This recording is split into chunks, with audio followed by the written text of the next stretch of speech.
Hi, this is Tay with Thinking with Tay, and we have a special guest here today. Actually, she's my sister-in-law. Yes, Miss Inez Ramos. Hi, Inez. How are you doing? Hi, how you doing, Tay? I'm good. I'm so glad you were able to join me today here on Thinking with Tay. Listeners, I just want to share with you, Miss Inez Ramos has a very compelling story, a very compelling story. She's gone, had some triumphs and some trials, somewhat tragedies and things that were traumatic in her life that Mhm. she was able to overcome. And in doing so, she wrote a book. And her book is Finding Solace, My Story, Overcoming Trauma. And today, Inez is going to share with you many of the strategies and methodologies that she used in order to overcome her personal trauma. Mhm. So, again, Inez, I am so happy that you were able to join me today here on Thinking with Tay. I mean, it's an honor and a pleasure. I know that sharing your story is not easy. No, And it's I not. know, yes, and I know that in order to do so, it took some self-reflection, it took some, self, positive talk, etc. And Mhm. so in able to share with the world some of your experiences and not so good experiences in your life. But I appreciate you being so transparent today and willing to get on Thinking with Tay so that you can connect with a broader audience so that you can help them heal. Thank you. I appreciate that. Absolutely. Thanks for inviting Absolutely. me. Oh, absolutely. I'm honored to have you. I'm honored to have you here. So, for our listeners, thinkers, I want to share just a little bit more about Inez Ramos, just so you can get a better understanding about who she is as a person and some of her experiences. So, without further ado, I'm going to go ahead and get started. Inez Inez Ramos is the author of Finding Solace, My Story, Overcoming Trauma. She is Mhm. a retired guidance counselor, artist, and an Army Reserve veteran. She is a two-time graduate of Lehman CUNY. College, City University of New York, Mhm. in Bronx, New York. She attained a Bachelor's of Art degree in Business Administration and a minor in Fine Arts, and a master's degree in school counseling. Inez served as a guidance counselor in the public school system in the state of New York for more than 20 years. She is a mother of four adult children, including three daughters, Yasmin, Alyssa, Sharice, Ramos, one son, Robert Ramos, and a Mhm. grandmother of three, including Kyle, Zoe, and Zakai.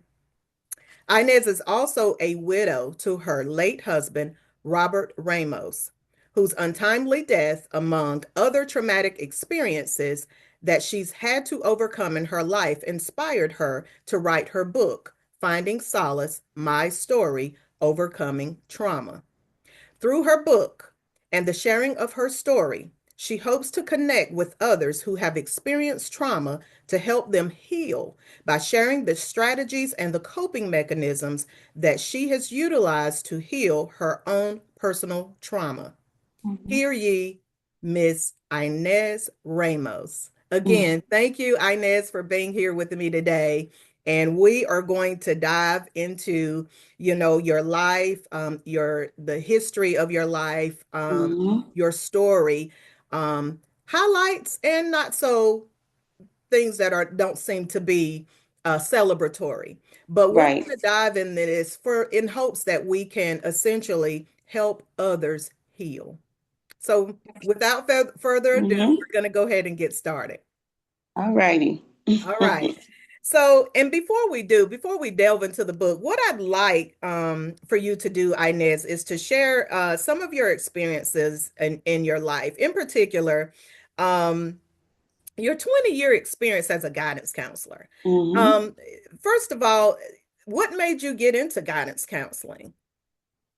Okay, so that started from when Jasmine was in middle school, Okay. and she came home with an application, and we lived in the Bronx. So there were certain schools that were really very questionable, which I would not have my daughter attend. Um, the guidance counselor never mentioned to her specialized schools like High School of Fashion Design, which was something that I felt was a good fit for Jasmine because Jasmine has always been a very creative person since Mm-hmm. childhood. Mm-hmm. So when she brought this application over to the house, I went through it and I realized that all the schools that were on the application were like not good schools at all and in not such great neighborhoods in the Bronx. Mm-hmm. So I told her to get a new application and we would fill it out. Mm-hmm. The guidance counselor did not want to give her a new application, so I had to go to the school. So, long story short, I went to the school, I got a new application, I filled it out right there in front of her, and I only put one school on the application. And that Mm-hmm. school was High School of Fashion Design. Mm-hmm. So, well, High School of Fashion Art. Okay, so then I sent her to I gave it to the guidance counselor, and the guidance counselor was like, "You only put in one school?" And I said, "Yes, that's the school that she's going to go to." Yes, And then yes. she said, how are you so sure about that? Because the grades are not that great." And I said, "Because she knows how to draw very well." Mm-hmm. Mm-hmm. And I've shown her many modalities of art, so she's able to get through the portfolio stage where she has to show the portfolio. And we're gonna ask for an audition, so please set it up for her to get an audition. So we went. Jasmine got into the school. Yes, yes. And that was the So start of your advocacy for exactly, children who yes, needed guidance. yes. Right, I right. had to do it for my own child. Your own child. Right. Yes, So you saw the benefit of right. having an advocate to stand up for a child who you knew had Mm-hmm. promise, who had great promise. Yes, because they don't always see what our children are capable of. And we as parents know what our children are capable of. Not all Absolutely. the time is visible to some other people, but knowing that she had talent, I wasn't going to let my daughter go to a school that was in a bad neighborhood, first of all, and was not going to be able to provide her the opportunities that I knew she would be able to get in a school that was located in Manhattan, first of all. Okay. Mm-hmm. Yes. So that's where that started. So after that, I decided that I was going to go back to school and get my master's. It Yes. took me a while to go back to school because now I had younger kids, Yes. but I also had uh, a supervisor Mm-hmm. at a community center where I worked, and she worked at Lehman College. She was a professor, Mm-hmm. and she was also the supervisor for the guidance and counseling program at Lehman. Okay. So she made a way for me to be able to get into the program, and I would go to class twice, 2 nights a week, while I was working full time and raising my children and taking care of my family. Wow. I mean, a lot of people don't hear those type stories. Hmm. Despite what you want to do in life and despite the hardships and despite these, struggles or despite, the roadblocks, seemingly roadblocks, you were Hmm. able to overcome that and pursue your master's degree, and I mean, look at you. You've been able to, now you're an author, you're guidance counselor of 20 plus years in the school system, an Hmm. Army veteran, reserve veteran, and I mean, and an artist, and an artist. Thank you. So despite everything that you have gone through, I mean, look at, you have a tremendous testimony, a tremendous testimony. Thank you, Tay. Thank you so much. Absolutely, absolutely. So, I mean, that certainly wasn't an easy task. It certainly wasn't having, four children, No, a no, it husband, was, and taking care of your family. yeah, it was a challenge. It definitely was a challenge, but the good thing about it is that if you have a supportive spouse and they're willing to kick in and help out, um, and you have a man that's not traditional, that has no problem taking on responsibilities that are viewed as, a woman's job, Right. basically.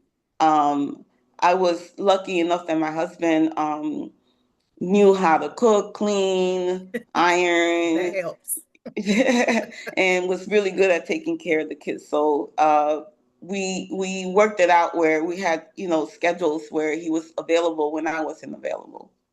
That's awesome. Awesome. Hmm. Awesome story. Awesome. So tell me, you know, in your book, you shared that being a school counselor in the South Bronx was very challenging but rewarding. What were Hmm. some of the challenges that you experienced there at the school? And then we'll talk a little bit about the rewards. But what were some of the challenges you would say you had while being a guidance counselor in the school system? Okay, so first of all, I worked in the South Bronx. Okay. The South Bronx is an area that's very impoverished, and a lot of times people don't even have access to good health care, basically. Yes. Yes. And is a place where there is also food insecurity, and Mm, a lot of the families, the kids that were coming to the high school would tell us stories about, not having food at home, or yes. also that they had parents that were maybe using drugs or were Mm, drinking, were alcoholic. Not all the families were like that. We had yes. some families also that worked very hard Sure. and were doing everything that, they could possibly do to help their kids to be successful. Sure. But unfortunately, like I said, in the area where I work, it was a very impoverished area. So Hmm. um, we had to help the kids a lot of times to be able to access social services, like be able to Yes. get food, and help families end up applying for like Medicaid and SNAP and things like that, so that the kids could be able to come to school and be ready Hmm. to learn. Yes. And we also had gang issues in the area. So there were times that the kids would come in and they were having a problem in the neighborhood. And sometimes those kids would want to come into school, but we always had a good security system. Like we Yes. had, school security guards that would keep those kids out of the Wow. building. We worked Wow. with the community as well as Yes. working in the school and making sure the kids were getting the credits that they needed, because that was my main job, make sure Yes. that the kids were getting the credits that they needed. But I also had to help to deal with whatever issues were getting in the way of the student to be able to focus academically. So Yes. there were sometimes issues, just like I just shared, Hmm. that we had to end up resolving and helping the family to deal with, so that the kid can come to school and feel comfortable coming to school and do what they have to do so that they can graduate. Yes. Oh my goodness. It sounds like a bit of social work there, mental health Mm-hmm. advocacy, Everything. community resource, Mm-hmm. alternatives, etc. So your job wasn't just inside the school. It No, no, wasn't no. just We inside the we made home school. visits too.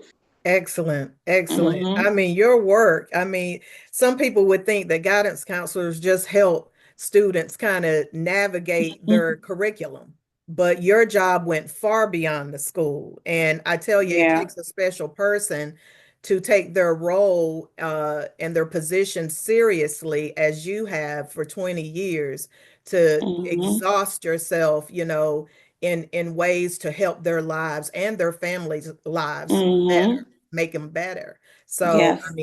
I commend you. Wow, what a story. So, Thank you. what would So I it? just wanted to add one more Yes, thing about guidance counseling. So yes. one of my proudest moments was always seeing these kids walk down the aisle and graduate. So in those 20 years, um, I was responsible for helping about 2,000 kids graduate. And Wow. from those 2,000 kids, a few of them ended up in colleges. I'm talking about kids that came from the South Bronx. They Bronx. ended up going to Columbia, Yeah. NYU, and we had two students. One went to Yale, Yes. and Yeah. and one of the students went to Wesley. Yes, yes, Hmm. very prestigious schools here in America. Hmm. Absolutely. And with your help, and that's what I wanted to, highlight there because I know the work that you did in not just the community, but in the schools, affected, their lives and impacted their lives greatly, beyond the high school years. Hmm. So I mean, again, I commend you. And again, being, as you said, from the South, Bronx, so, the children coming up in the way that you've described, I mean, even more phenomenal in terms of the things that you were able to accomplish despite, maybe some of the hardships and the challenges that they suffered. You helped Yes. them navigate those challenges. And so again, I commend you. Absolutely. Thank Great. you. And what's rewarding is that now they're adults. And Yes. I took a flight a few months ago, a couple of months ago, actually, Yes. from North Carolina to New York. Yes. And one of the students was a flight attendant. Oh my goodness. And she saw me and she said, Miss Ramos, Miss Ramos. Oh, And I was like, yeah. remember, I know the face, but I don't remember her name. Yes, yes. I love those stories. I love those stories because you obviously made such an impact on her that she wanted Hmm. to, because there are some teachers that you might want to just walk by, right? Or some administrators or counselors, whatever, you just might want to walk by, And she but put you me in the obviously, first class.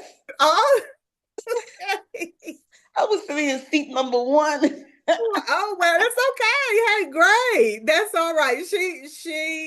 She's doing great. She obviously is doing Hmm. well. So good. We're proud of her then, and I know you are. Oh, Yes, I am. Yes, I am. Yeah, it was good. beautiful. Really nice to Yes. see her. And I mean, those moments are the best. I remember, I used to mentor a group of young ladies who are now adults, and many of them are successful. So I certainly can relate to what you experience in running across Hmm. your former students. So I certainly can understand that. Well, great then. So Hmm. moving a little bit then into your Army Reserve experience. When I found out that, you went into the Army and you were a vet, and I was like, but I could see that. I could see that with her. Tell me Oh a my little bit God. about your experience and why you sought to, join the Army Reserve. Okay, so I've always been a little bit of a innovative person. Yes. Yes. So, so I found out that the Army Reserve could help with, funds for college, Yes. basically. I'm really not about, being a soldier, a private, whatever, but uh, I found out that they would get some money for school, and my parents weren't able to pay for us to go to school. So, Mhm. I took on that challenge, and I went to the Absolutely. Army Reserves, did boot camp and all of that. So I was a little bit of a private Bailey, basically.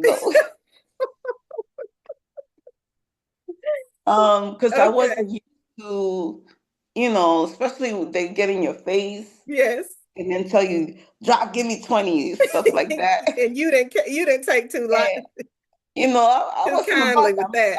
I was the girl from the Bronx, That's right. The boogie and- down Bronx. that's right. And I was, always finding my way. And Mhm. you have to basically be strong Yes, when you're from the Bronx because you come across a whole lot of things, that's right. on the streets and stuff. So we have that tough exterior. Yes. So when he would when the sergeant would get in my face, sometimes I roll my eyes. I didn't even know I rolled my eyes. It was a natural response because you like, get out of my face. He make me drop and give him 20. Oh God. Oh, So, but listen, it you gave me a visual that I mean it just tickled me. So it was quite an experience. So, I had to get through that. And then once I finished boot camp, then, they gave me my assignment. I worked filing papers and taking care of some of the paperwork that needed to be filed and stuff Yes. like that in the offices. So that's what I did every month, every every month, one weekend a month. I Okay. would have to go in and do that type of work. Okay. And how long did you do that? I did that for 6 years. 6 years. Hmm. Okay. Hmm. Okay. Well, good then. So I know it's something. I mean, again, I commend you because I know it even with being in reserves at command, depending upon what was needed, you all obviously went to boot camp because there might be a time if there was a time of war that you might be Yes, called. yes, So yes. regardless of your Hmm. reserve status, if you were needed, and as an additional number as soldier that they needed, I know that you would have to be ready to go in those 6 years. Well, yeah, back then. Now I'm 65, so Oh no, no, no, no! yeah, back then. Back then, no, they ain't gonna call you now, Inez. They not gonna call you. I I know your time is past with that, but I know back then Yeah, for yeah. But sure. yeah, I would have had to go. I Yeah, would have you had to would have be had to go. deployed. I Yeah, would have been deployed and I would have to go. that's right. That's Um, right. but I'm glad that that didn't happen. That's right. But you would have been ready. I know you would have been ready. Because that boot camp was not easy, I, and I was a tiny little thing because at that time I was like 115 pounds and I had to carry like a bag that weighed like 15 pounds. oh my And gosh. and during the training you have to hold the rifle like this with Yes. the back on your back and you have to march. So it was not easy. Oh my Mm. goodness. I can only imagine because I've gone to exercise boot camps, but I know it doesn't relate anywhere to what you No, and you experienced. had to walk miles. They would make you Oh my walk like 3 miles with that rifle like this and with the bag on your back. oh my goodness. Yes. Oh my goodness. That was tough. Yes, it was. So I'm glad that's behind me. Yeah, Girl, so back listen, there. way behind you, way behind you. So good. We're going to go ahead and get a little bit more into the book. Hmm. Finding Solace, My Story, Overcoming Trauma. So tell me about your love story with your husband, the late Robert Ramos. Hmm. If you don't mind sharing with us, No, I don't you mind. you said in the book that basically you had a love story with your husband. Hmm. And what does that mean to you? Okay, so basically, how Rob and I met was actually when we were really young. Like Yes. I was in middle school. His cousin was my best friend, Okay. Anna. Yeah, and his aunt asked him to go and pick her up one day. Yes. So that's when we locked eyes. We met, and as young kids, we kind of like giddy and all of Yeah, the that. little googly eyes. Yeah. Mhm. So that was that, and he came again, and she introduced me to him, Hmm. and because he asked her to introduce me, so we talked a little bit, and he walked both of us home, Hmm. and I told him about my father because he had asked me if we could go on a date, and I told him my father's not going to let me go on a date. And he was like, "Oh, I'll talk to him." I said, "Well, even if you talk to him, It's not gonna he's do not going it. to let me go on a date." So then, he's also from Honduran background. Okay. So my dad knew his dad because they used to be merchant marines together. That's right. Yes. Because you were So from Honduras. So right, basically, right. right. So So they you all had came. that connection. Yeah, so my father was a merchant marine, and when he came to the United States, he moved to Harlem, and around the same time, Rod's father also lived in Harlem, and they lived in the same building, Oh, basically. okay. So it was a whole bunch of like merchant marines that lived in this building in Yes. Harlem. Yes. Yeah, so that's how they knew each other, our fathers. So his my dad told him, no, she's not going on any dates yet. she's young, and Yes. we don't believe in that, because the religious part of the religion that we were a part of Yes. basically did not allow for dating and stuff like that. Yes. So when I was 18, he came back, and at this time I was living with my aunt. Mm-hmm. My aunt Limpa. So my aunt let him come into the house, Okay. and he came to tell me that he had signed up with the army, and that he Mm-hmm. was gonna go away. He was gonna actually come to Fort Bragg here in North Carolina. Yes. Okay. So yes. So then I said, well, I'm in college and I'm not, like ready to like Right. date or anything like that because Right. I'm just starting college. I was a Yes. freshman. So then he went away, and then we kept in touch by letters. He would send me letters, and I would write him back. So when he got out of the army, he came back looking for me, and that's when we started actually dating. Mm. Yeah, and we ended up getting married when I was 24 and he was 25. Wow. Um, so we started a family, and he was really, a very supportive husband. Yes.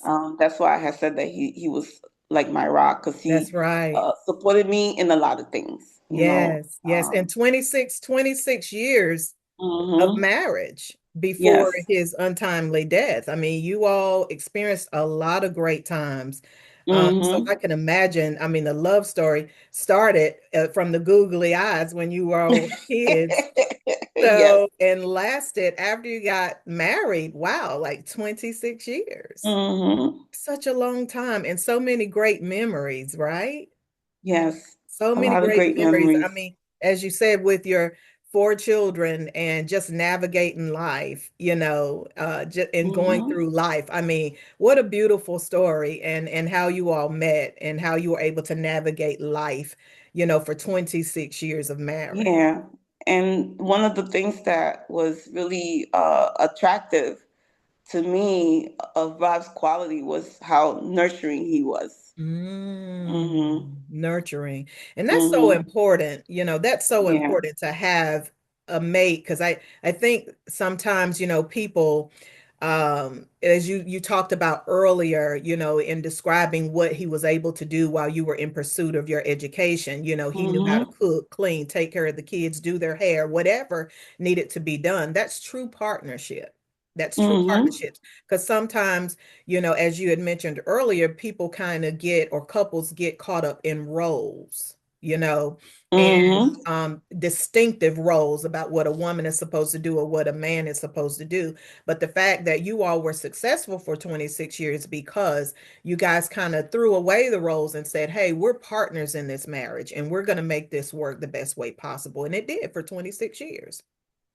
Yeah, and one of the things that I have to actually say about that is that we both came from like very patriarchal families. Mm, The okay. father was the one that basically ruled, and the mother was very domestic, you Okay. know. So to Okay. see that he did not behave that way, and he was willing to do a lot of things to help me out at home, Hmm. it was just really great. Absolutely. And I saw another role or another side to fatherhood, where the Yes. father can be, and that warm side of a father, and not the disciplinarian all the time. Like he was willing to play with the kids and joke around with the kids and hug and kiss the kids all the time. So I didn't see that or experience that as a kid. So I really enjoy seeing my husband do that. Oh, wow. Mhm. Okay. Okay. Mhm. Okay. Great. Because as you're saying, there you were able to make the comparison and you saw Mhm. from your childhood and then when you got married, and seeing the father in your household that you created, Mhm. your family that you created, right? Yeah. Wow. Okay. Okay. So and you talked about him, and I can certainly see why you call him your rock in that Mhm. instance. Okay, got you. Yeah, because he certainly sounds like he was. He certainly sounded like he was. So What would you say then after your 26 years of marriage? What is your fondest memory of him? Um, there's a lot of things that I remember as far as, us being together and in our relationship. Um, like I had said before, one of the things that I really enjoy was our family time, hanging out together and going on road trips with the kids. Um, and we would take these road trips because my parents were living here in North Yes, Carolina yes. for the most part. And then we would go to Florida when my sister moved to Florida. So Hmm. it was just a lot of fun to, go on these road trips with the kids. And one of the things that stand out for me, which actually the kids put in the program when he passed away, is that we would go to stop make these stops, and he would ask for coffee, and they would ask him, "How you like your coffee?" And he would say, "Black like me." That's what he would So say. we would laugh, Like me. Hey, it made sense. I guarantee you the person that was so making we his all coffee, crack up in the car. right? But she knew, whoever was making the coffee obviously knew what he meant. So he Okay. was So spontaneous like that. He would say things to make us laugh. kind of comedic, Yeah. basically. Yeah. That's all right. That's all right. So let me ask you then, of course, what do you what do you miss most about Robert? Well, of course, I miss the companionship, Yes. and I miss being able to talk to him about my day, and have moments with him and the kids, and just the family thing, Family or thing. having Yes. the unit together. Yes. Yes. So kind of, yeah, miss that a lot. Yeah, because you Hmm. guys were really tight, very Yes, close-knit family, you yes, know. we were. Yeah, Hmm. you certainly were, and you still are. And again, I want to just insert here, you've been able to keep your family together. They're strong, they are successful, your children, Hmm. they are thriving in their respective fields. And that's hats off to you. That wasn't an easy, feat and adjustment. And we're going to get into Yeah. that a little bit later, but Thank you. I just Thank wanted to you. insert that right there. And that's a huge compliment to you and you as a person and your resilience and your ability to persevere in the face of tragedy and challenges. But they had a good start with their father being there and Yes, giving them a lot of love. So they kept that going basically, the yes, fact that they came from a loving family and yes, that we had goals for them, and they had their own goals, and we pushed absolutely. them to reach their goals. Absolutely. Absolutely. Mhm. That is one of the best foundations you can have, certainly.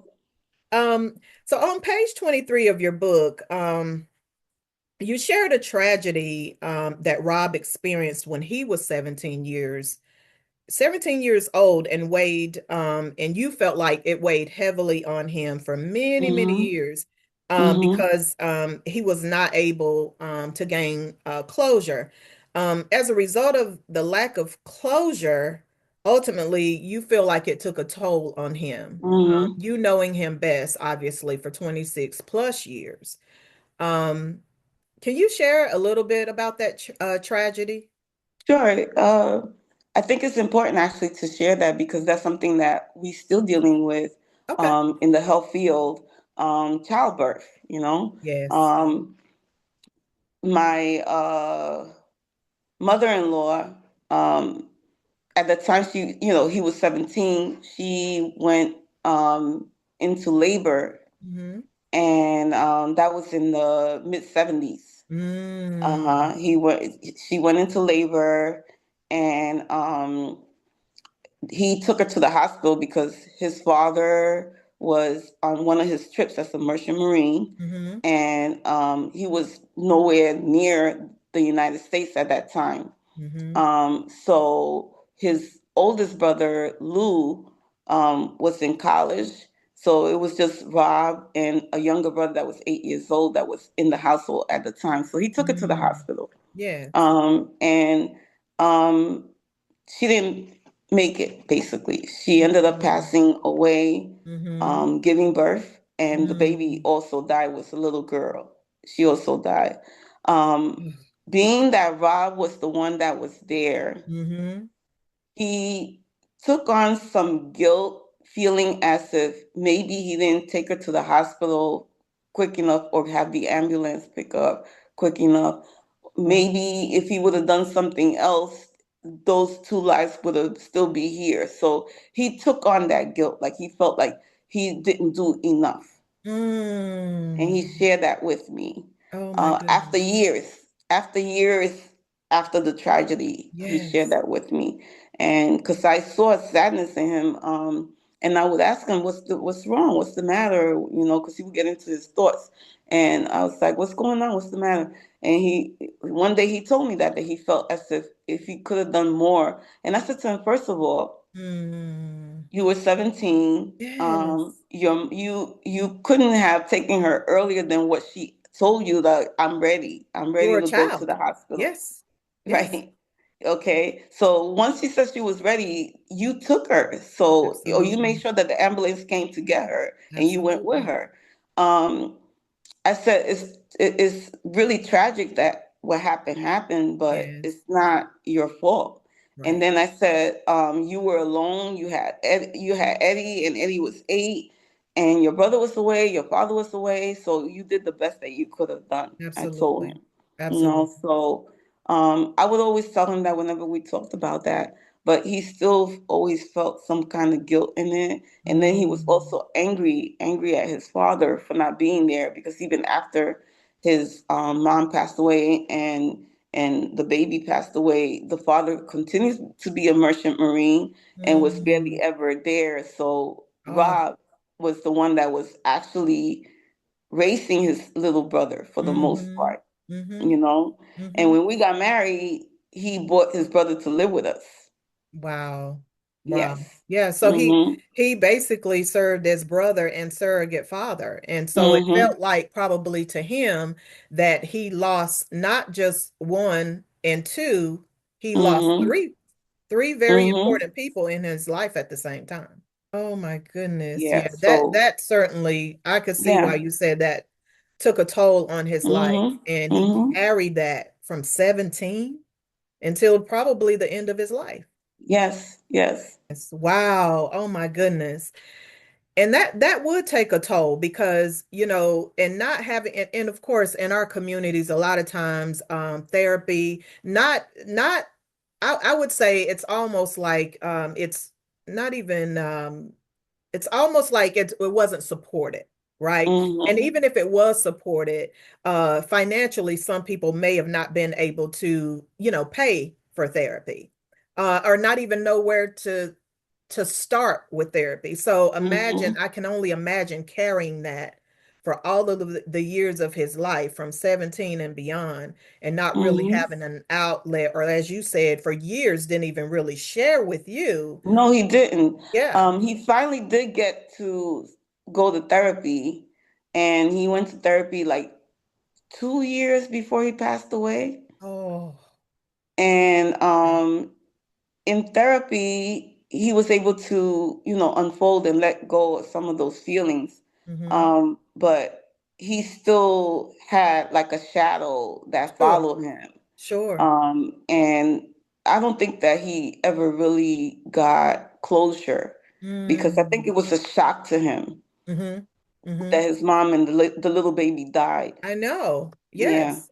I mean, because as you said, I mean, that is something that happens, childbirth deaths, yeah. particularly in our community, that is becoming more and more prevalent. So I can imagine even in the 70s, it was probably, I mean, it It was was it probably, was worse. yeah, I was going to say it was probably worse Yeah. because, So she basically hemorrhaged, and oh, the umbilical cord was around the baby's neck. oh my So goodness. it strangled the baby. So Oh, he learned those facts, and once he learned about that, like that was just too much for him.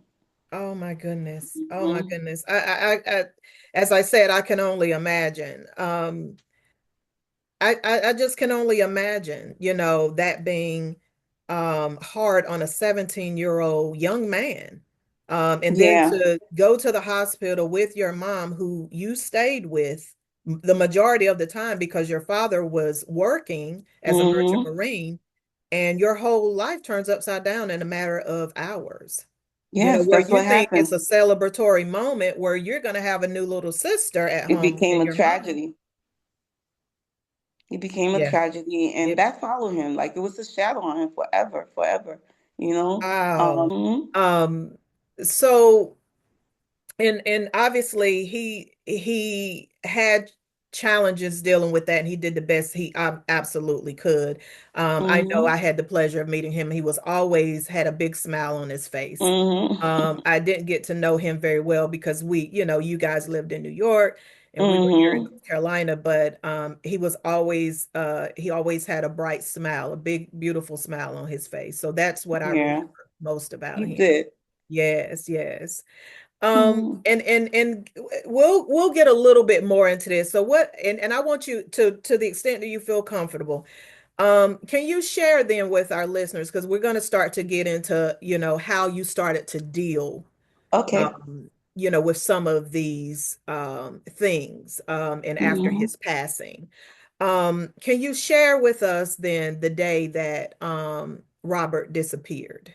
And and then we'll get into chronologically, just, can you share with us the day he disappeared and, you know, when you discovered then what he was missing? Okay, so I remember that very clearly. Actually, Yes. I was in North Carolina. Yes. He had just dropped us off the day before, Jasmine and I. Mm-hmm. He took us to the Grand Central Station. Um, and from there, Jasmine and I took the bus to Mm-hmm. come to North Carolina, Mm-hmm. at Penn Station. Mm-hmm. So that's the last time we saw him. Mm-hmm. Um, and the day after he dropped us off, when we got to North Carolina, we talked on the phone. Mm-hmm. Because he wanted to make sure that we got there okay. So we talked on the Mm-hmm. phone. Jasmine and I Mm-hmm. talked to him. I was at mom's, Mm-hmm.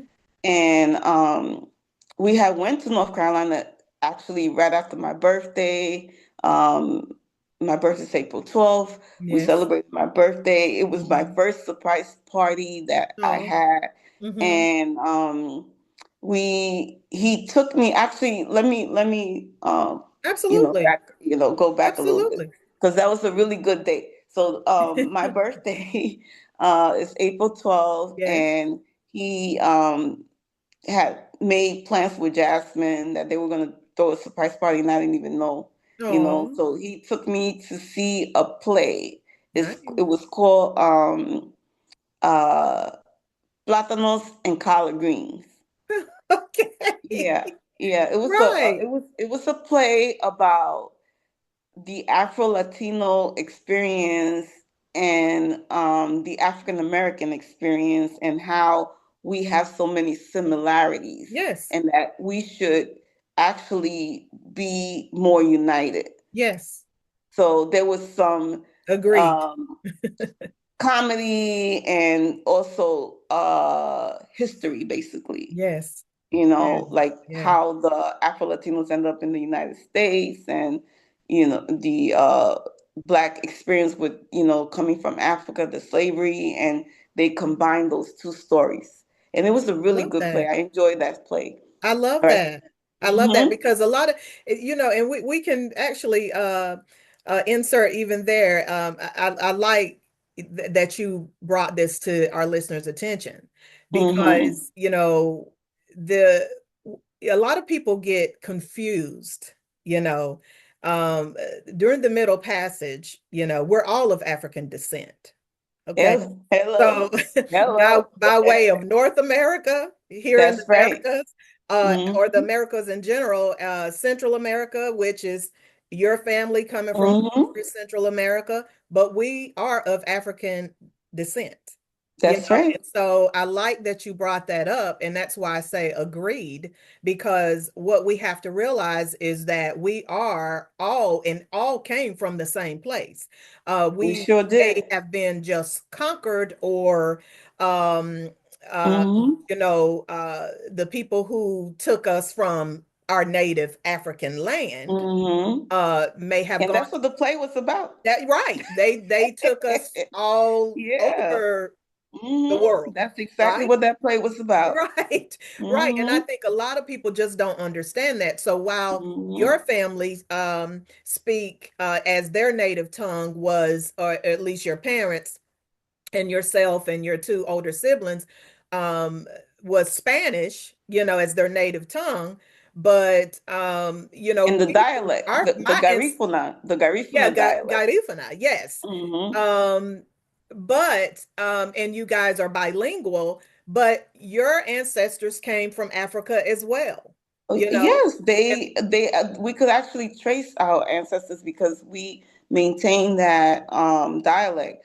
I don't speak absolutely. it, but we maintain that dialect, and they trace it to the Yoruba people in Yes. Africa. Yes. Yeah.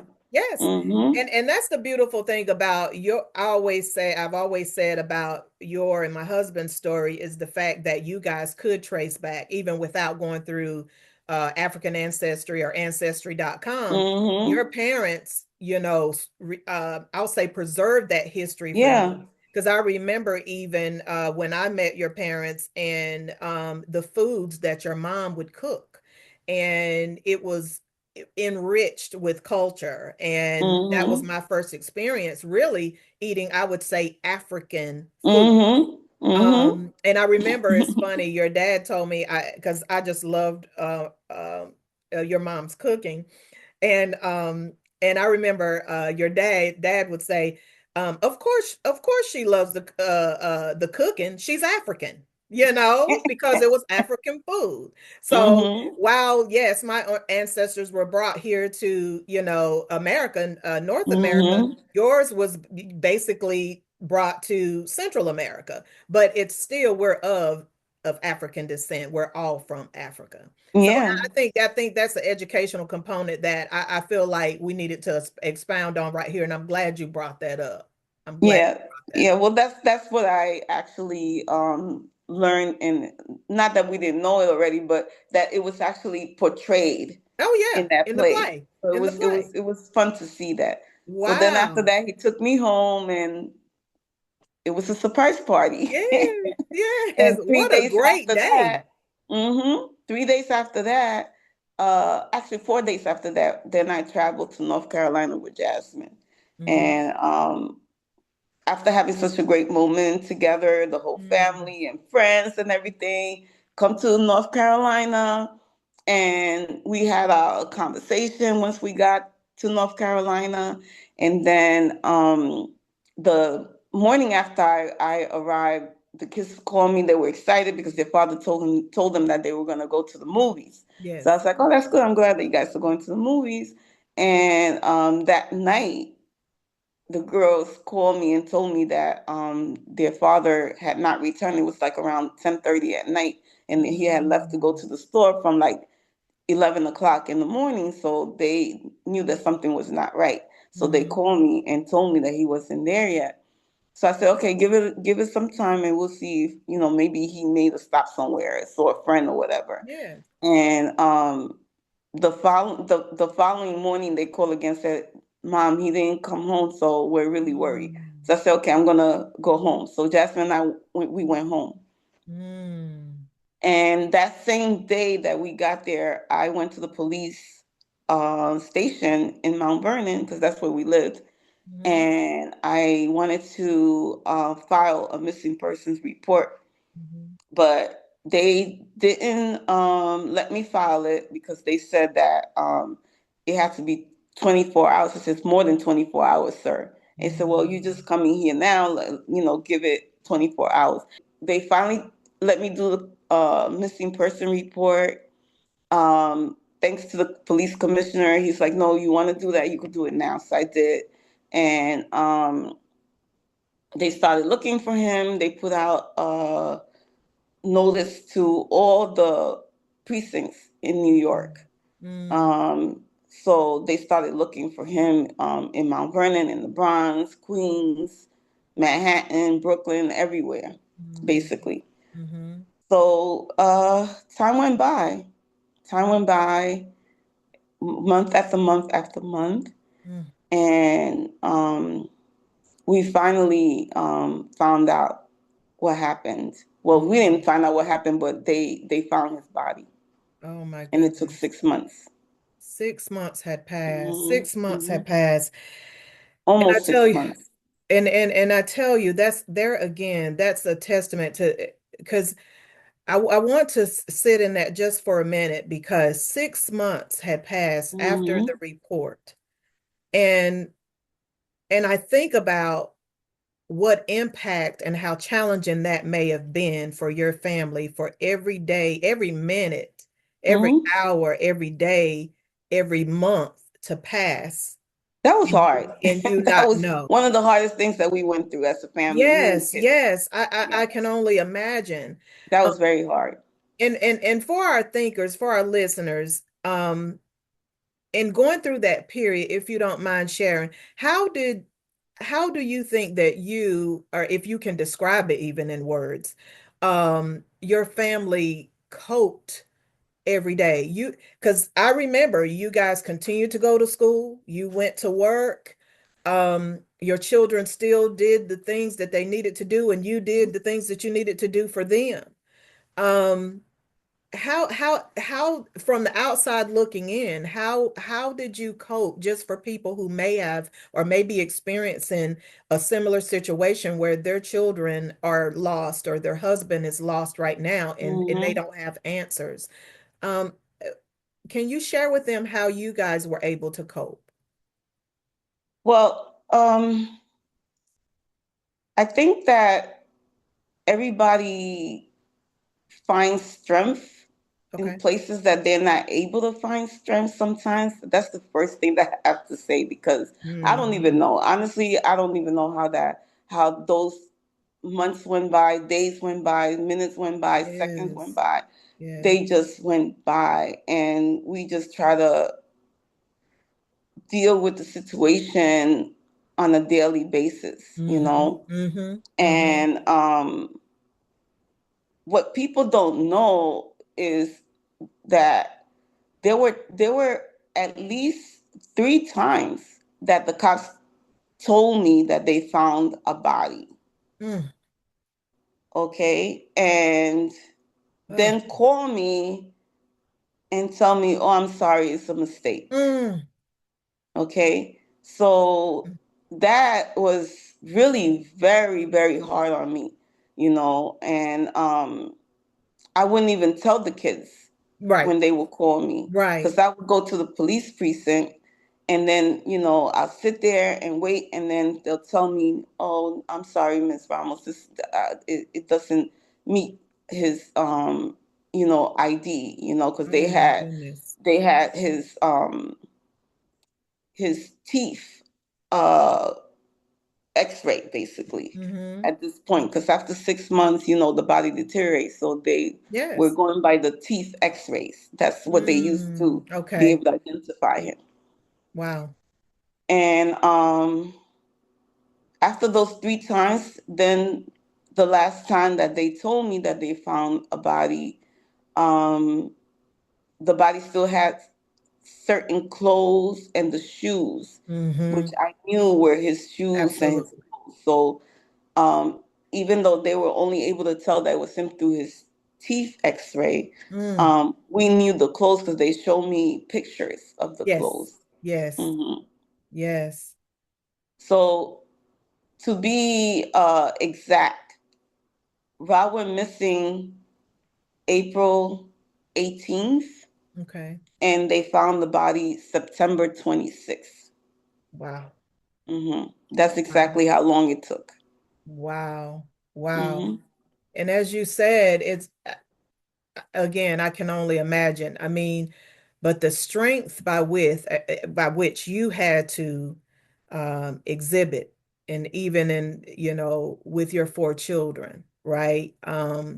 I can only imagine, as you said, you don't even know where that strength come from. I mean, Hmm. you know, you can't even describe it, and nobody could No, ever I don't prepare know. for I it. don't know where it Yeah, came from because I had to go to work every single day because I had to pay the bills.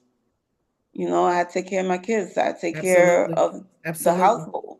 So I would just Absolutely. go to work every day and deal with the situations there. Because as a counselor, then I had all these things that were happening all the time. The kids fight. There was a transcript that needed to be updated because they didn't put the credits in the right place, and I had to Yes. fix the transcript. There was the kid that was having some kind of mental health crisis, depression, suicidal ideation, Right. and I had to deal with all of that. Right. Well, I'm dealing with my own tragedy at Oh, home. So I still had to function. I still had to do my job. I still had to do everything I had to do to make sure that these kids were going to graduate in 2009. You know, absolutely. Yeah. so and my kids had to go to school and they had to, pass their classes. Right. Robbie was in middle school, and he was at this point getting the Regents exam, so he had to study for the living environment Regents, the history Regents, and the math Regents at that time. Alyssa was getting ready to graduate. I shared with you that yesterday I had her ask the questions, Yeah. and when we got to this question right here, she told me, "Mom, this is really hard." She told me, she said, "I remember I was in high school, I was getting ready to graduate, and I was thinking Dad was going to go to my graduation. And instead, we were waiting for him, to find out whether he was dead or alive." She said, "It would have been even easier for me to hear that he started a new family somewhere." Or She right. told me. It just That's to what she know that told he me was, yesterday. oh my goodness. Like she would have preferred that just to know that he was Mm-hmm. alive. Right, right. Oh my Yep. goodness. Oh my goodness. She shared that with me yesterday. And I was like, wow, you never said that to me. And she said, yeah, but reading these questions, I'm thinking about what I was thinking at the time and what I was going through at the time. And you see, she didn't even share that with me I before. Like, know. I just learned that Yes. yesterday. Yes. And I mean Hmm. it really speaks to again. Everybody was in their own head, basically. Right, right, Hmm. right. And you know what? It probably was a little bit of I'm protecting mom and you're protecting them. Hmm. Like they didn't want to put any more on you. They wanted to be strong probably for you, even Hmm. during this time. So you all were being strong for each other. Yeah. And so what you're learning that now is because years have passed and she's going, over these questions with you and she Hmm. it resonated with her and she was like, Yes. it's mom and I can talk about this right now because she's ready to talk. You know what Hmm. so, and that's a beautiful moment that you all shared right there, and Yeah. she wanted to let you know what that meant. And again, it's been years, but you What know, her thoughts were at the time, which she yes, didn't she didn't share with me at that at the time. time, at the Yeah. time, at the time. Hmm. But right, that mean, can you imagine like, she's getting ready to graduate and she never thought that her dad wouldn't be there at her graduation. Hmm. Yes. Hmm. Oh my goodness. I mean, Yeah. that's why I say you guys are so brave. And not only did you lose Rob, that wasn't the only tragedy you experienced. Hmm. After Rob's death, um, you all had a fire in your home. You all Again around my experienced birthday. again, right. So it was like around your birthday these things are happening. And it was only Yes. how many years later was it? And what's really ironic? Yes. My birthday is April 12th, and Rob and I got married on April 12th. That's our anniversary too. What? Yes. So you got married on your birthday. Hmm. The day of your birthday, uh, before his passing, he throws this celebratory, Hmm. huge surprise, take you to see one of your favorite plays you didn't know about, Hmm. we just talked about. And then several years afterwards, 2015, you have a fire on my birthday. on your birthday. And the day before that, Jasmine and she took me out to a really nice dinner in Manhattan the day before that. So we got home late and everybody just went to bed. And Sharice was in the basement because we had a 3-level home. So Yes. we had the basement, and then the first floor was the living room, kitchen, dining area, and then upstairs were all the bedrooms. Okay, so Sharice at that time was using the room in the basement as her bedroom. Yes. Um, and she smelled smoke. And she woke up and she was checking to see where the smell was coming from. Mm-hmm. Um, she had connected a heater Mm-hmm. to the outlet, Mm-hmm. and she started to notice that the smoke was coming out of the outlet in the wall Right. behind her Right. bed. Mm-hmm.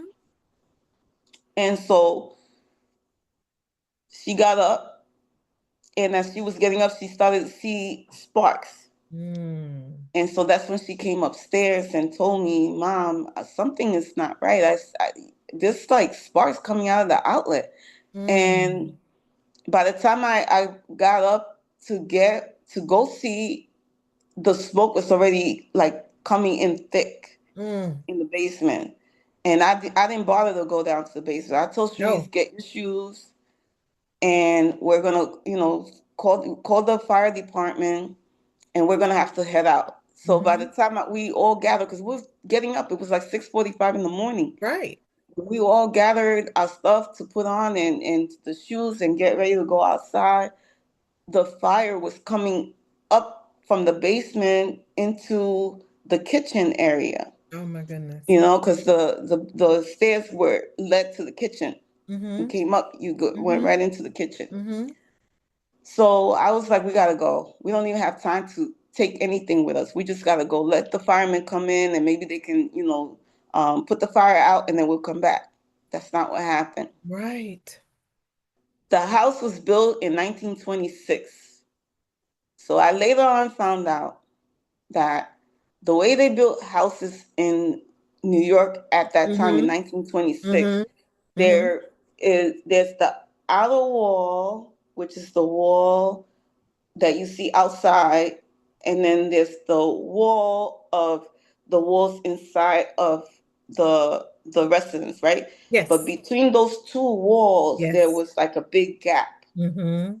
They didn't like put enough insulation Yes. into those walls in 1926. Oh my goodness. Okay, so that's the reason why the fire just shot up so quickly Mm-hmm. because it was like a bolt Mm-hmm. in Yes. between these walls. It's a Yes. vault.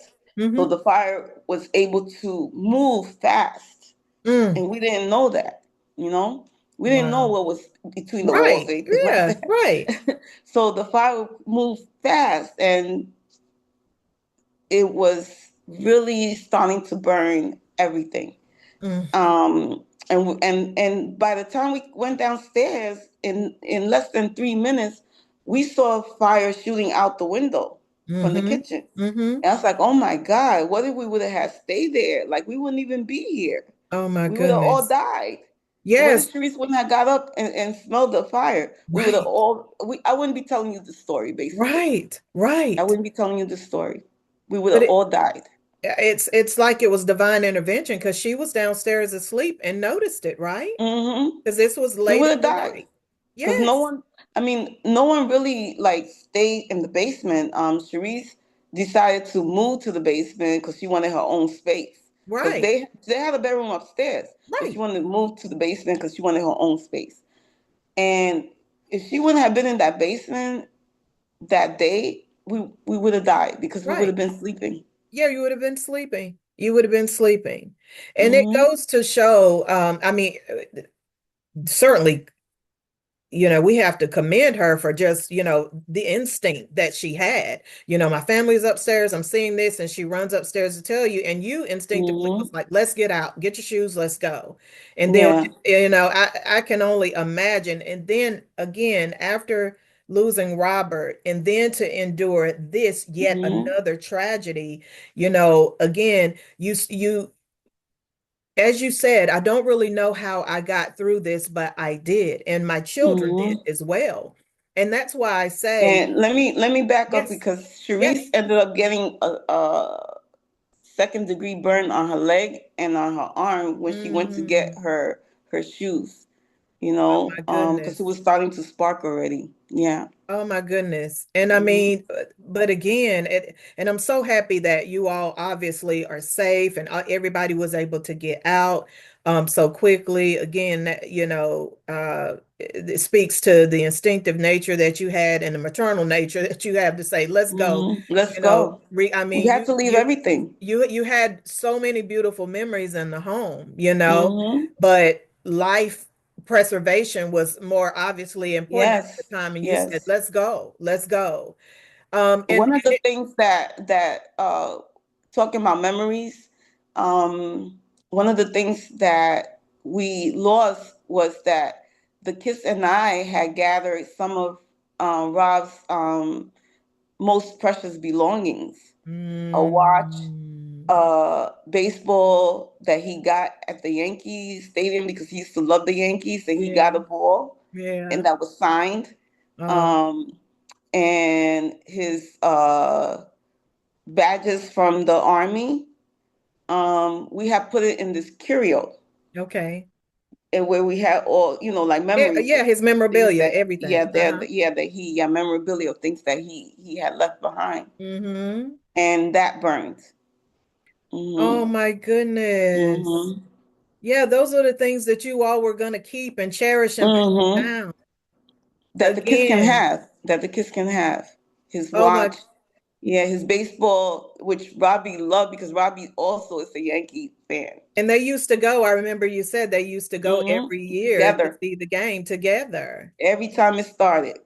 Oh Every my time goodness. the game started, they would go every single year. Oh my Mhm. goodness.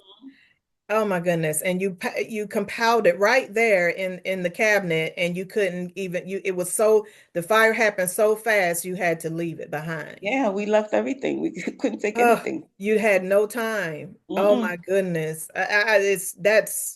It could be devastating. But again, Yeah, look at you. You still stand. We're talking about this today. You're still yeah. standing, and your four children are too, and they're thriving, despite the adversity that they've been able to overcome, Hmm. and the things that they've kept, as you said, Alyssa just shared yesterday, how it impacted her during that time, Hmm. and she's grown and have her own children, Hmm. now. And She would you have can preferred to hear that he has a new family. Yeah, that's what she told she me. would have preferred, yes. Hmm. Wow, wow, wow. Oh my goodness. And I know it took you all, you had to rebuild, you were out of your home, Hmm. and had emergency shelter, and then you were able to, you had to find shelter for more than a year, right? Yeah, Before so your house we was were lucky rebuilt. though. I have to say that we were really lucky because we had good insurance with Yes. State Farm, Yeah. and State Farm placed us at the Radisson Hotel for the first 2 weeks, and then they found a place at the Marriott Mm-hmm. courthouse. In the Marriott courthouse, we had like a apartment. We Mm-hmm. had a Mm-hmm. two-bedroom apartment, Mm-hmm. and we stayed at the Marriott for 6 weeks, and then they got us an apartment at a luxury building in New Rochelle, Yeah, we and visited you all there. That was very yeah, nice. and the kids made me laugh because they said they felt like the Jeffersons, you know. You guys had moved on up. Oh man, because I they said love the fact that they was able to find humor in yeah, all yeah, of they said, this. oh, we're moving on up, The like the Jeffersons. resiliency. I'm telling. So we would crack up about that because they was like moving on up, like the Jeffersons. Hey, hey, listen. They had a concierge and Yeah, it was all a these. beautiful building. No, Oh I my know. God, it's I know. like a pool and Thank God entertainment for insurance. office, Good game insurance. room, Yeah. gym, a Yes, it was penthouse very upstairs. nice. I'm like, oh my God. Yeah, you guys were in the penthouse in the sky, like the Yeah. no, yeah, and Oh again, man. I'm so happy we're able to laugh in such like Yeah. deep, because you have to. I think laughter is Yeah, yeah, I know. important. Well, that's what you do, Yeah, you have to. You have to. you gotta laugh at the craziness that life throws at you. That's right. That's right. Yeah. Very good tips. Very good advice. Yeah. Um, so on page 193 of your book, you shared that journal writing helped you keep your sanity. Mm-hmm. For the listeners, can you elaborate a little bit more how journal writing helped you navigate your trauma and overcome it? Um, since I was a little girl, Hmm. I always kept a journal. Okay. Um, because unfortunately, my childhood was not such a great childhood. So, reading books, my escape was reading books and writing and Okay. drawing. Okay. So I was able to use that as a child, to be able to cope with a lot of things. I write down my thoughts, and I always admire the books, how authors would put a book together Hmm. and, keep you Hmm. basically interested, Hmm. captivated in Hmm. reading. And Hmm. I was one of those readers that didn't want to put a book down until I finished it. So Same. I was always like, I guess really interested in the process of writing. So once I found out that Rob was missing, I took to writing every single day, basically. Mm. So I started writing every single day after that, and I realized that I had enough material to write a book. Yes. So from journaling, I Right. had enough material to actually write a book in chronological order, actually. Right. You And know, that is the way your book, and again, we will give it a plug here. Do you have your book with you? I yes, have I a have version it. of mine. It chronicles, yes, Yeah, Inez this is the Ramos, book. author, Finding Solace, My Story Hmm. Overcoming Hmm. Trauma. And in that, Yeah. it was such a page turner. And I see why, because as you said, you've chronicled your life Yeah. from that period of time, from an early period of your time all the way, even through the Hmm. tragedies. Of you talked about your love story, again, you chronicled that. You talked about your marriage, you talked about raising your children, you talked about your education. It was all in chronological order, even Hmm. up to the day, Rob went missing, and then the 6 months thereafter, and everything you guys did in between and afterwards in Hmm. Chronicle. So I could see how that became a book. Yeah. And you're I wrote basic, every day. yes, you wrote every day and you was able to put it Hmm. together. It wasn't even, and it was your purest, most, I'll say even secretive thoughts Hmm. that you shared. And that's why I say the book is so impactful, because you share in the book many ways how life continues to go on despite the challenges, and how you all were able to navigate that, your whole entire family, and how you were able to overcome that. And there was much evidence of how you continued to keep your children focused on the things that they needed to Hmm. accomplish, also their day-to-day tasks, education, school, work, and navigating Yeah. those things. So that It really was an spoke to me. emotional journey that I Yes, needed to go through, you know, to find some peace for myself. yes, Because as you said on this podcast, it was a lot of tragedies, and yes. tragedies can be very overwhelming Hmm. and can really bring out the worst. the Yes. worst thing, you know, the Yes. depression, um, the anger, Mm-hmm. resentment, Yes. you know, and just bring forth pain, a lot of Mm-hmm. pain, you know. Mm-hmm. Mm-hmm. Um, but journaling was an outlet, you Right. know, where I didn't like take it out on my kids and take Sure. it out on people at work. Well, I'm gonna take that back because I did have some issues with some of my coworkers when they get on my nerves, you know, like I don't have patience. Right. I don't have patience for BS, basically. Right. Right. When they Neither do started, I I. made sure that I finished it, you know. Hmm. So Right. so Right. if anything, that's where I really like let out my frustration and anger at work when people got on my nerves. Yes. Um, but with coworkers, never with my students. My students, I always had a lot of patience for them. Absolutely. But coworkers, you know how when you work in a place and somebody want to act like they your boss and no, no, And you're not you're my like, boss. no, we're not gonna Get do out it. of here with that, you know, like that. We're not gonna do that. We're not gonna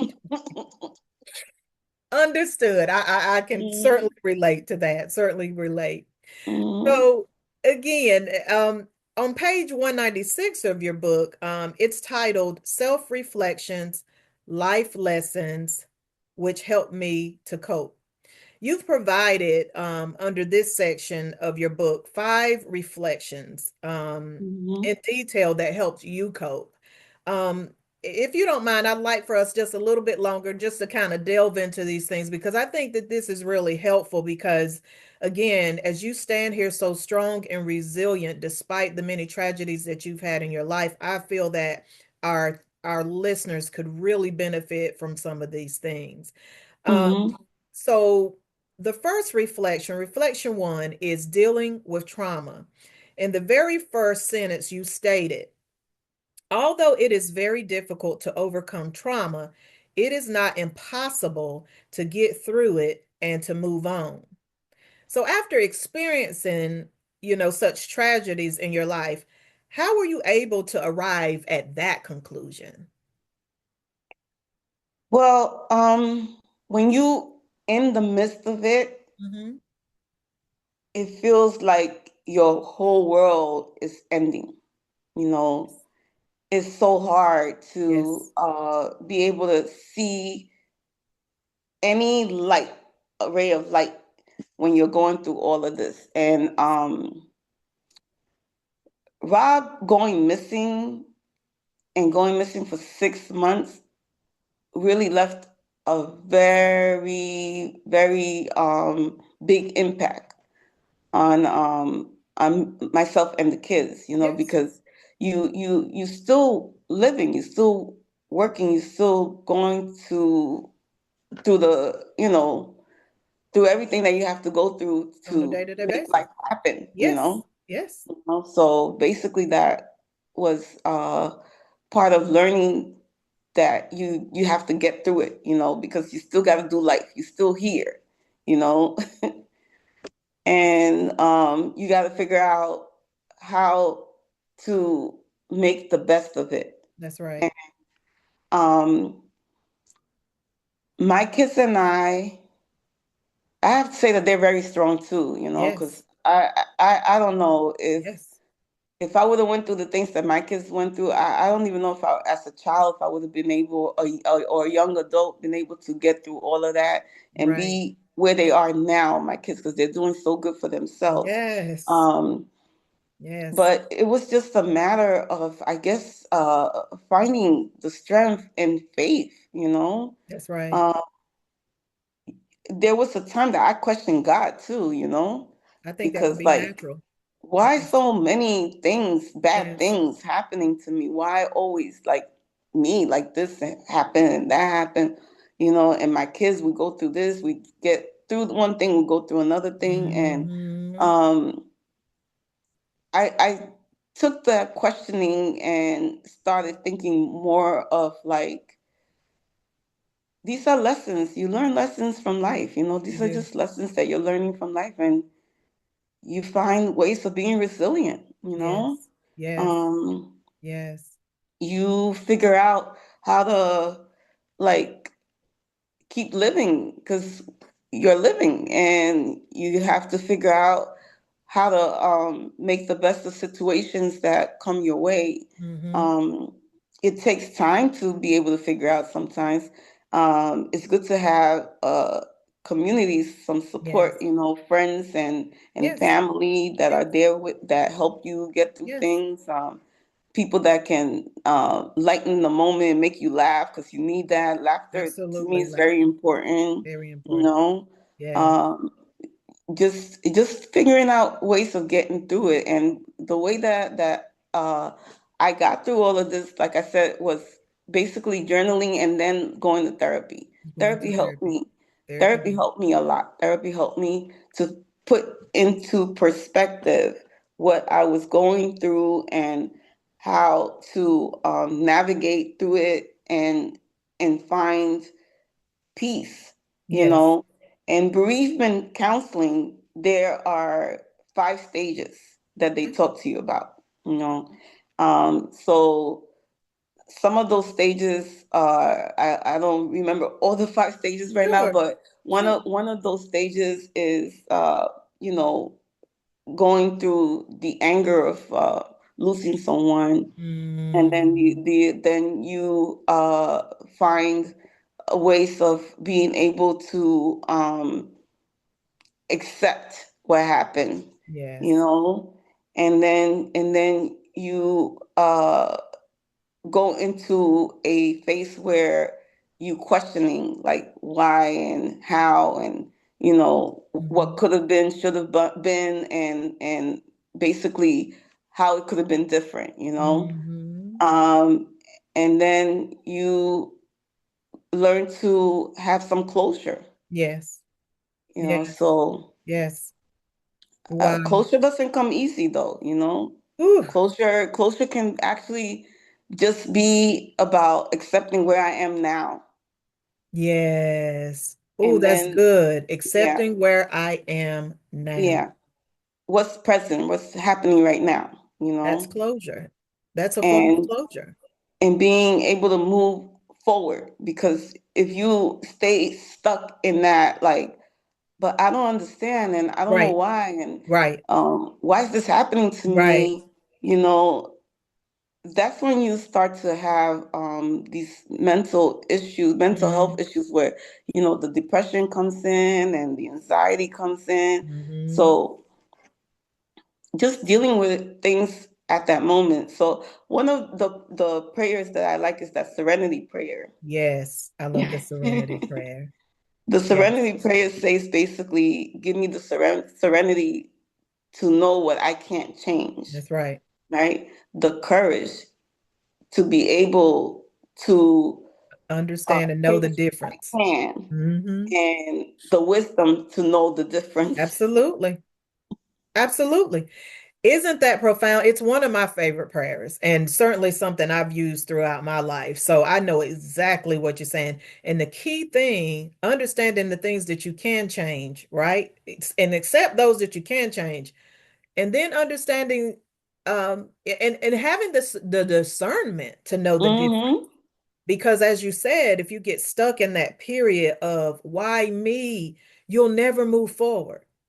You'll Mm-mm. never move forward. You'll stay stuck. And that's where, as you said, the mental illness and those things start to fester and start to then, for some, have overtaken them, you It know? And does. It so, does. It um, could.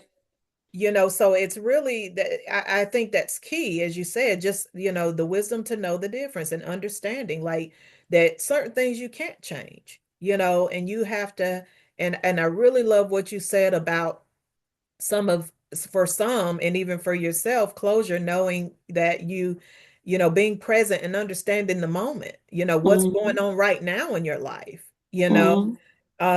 so I think these, again, the strategies that you're sharing and some of the advice that you're sharing, how you are able to cope, I think is certainly beneficial for our listeners to hear, because of course, people, we all have dealt with tragedy in our life. To what extent is the Mm-hmm. question, but Mm-hmm. some people have not been able to move on and get past and be as progressive as you and your family have been able to with respect to your own tragedies, and Yeah, one day at a time. one day at a time, one day at a Hmm. time. So let's talk about reflection two. Reflection two says resiliency. It's resiliency. It's titled Resiliency, Coping and Rebuilding Life After Trauma. You describe resiliency as, quote, a process that makes you stronger and better equipped to handle life challenges. How have your experiences taught you to handle life's challenges? Well, like I had said before, that dealing with these tragedies and these traumas were really very, very hard. And um, there were times that I felt very overwhelmed. Mm-hmm. Um, but just having to take care of my family and look out for my kids and have to basically put on a strong front, you Yes, know. yes, yes. I mean, really. So, because if I'm not getting up, especially during the time that Rob was missing, if I'm not getting up from my bed, which many days I Mm, did not want to get out of my I bed, know, I know. I was just, feeling very sad a lot of times and um, angry that I hadn't heard anything. But I would, say a prayer and like, this is a new day. Thank you New for day. this new day. And I'm gonna try to make the best out of it. Putting one foot in front of the other. Yeah. That's And it. you'll just get up, go take a shower, brush my teeth, get Yes, dressed, yes, and get the kids to get up and do what they got to do to start their day, either go to school or go to work or whatever, because yes, Jasmine was an adult at that. She was already in her 20s and she was going to work.